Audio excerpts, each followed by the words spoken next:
si Ate Alex. Ayan, breakfast natin. Shock-shock with sunny side up. Egg and cheese. Ayan siya guys. Siyempre, ingredients, tomato, onion, ikat nyo ng small. Inanyan ko na siya guys.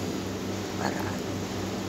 So, yan ay lulutuin natin mga 15 minutes para maluto yung itlog. Yung egg. Kasi ayoko na malasado.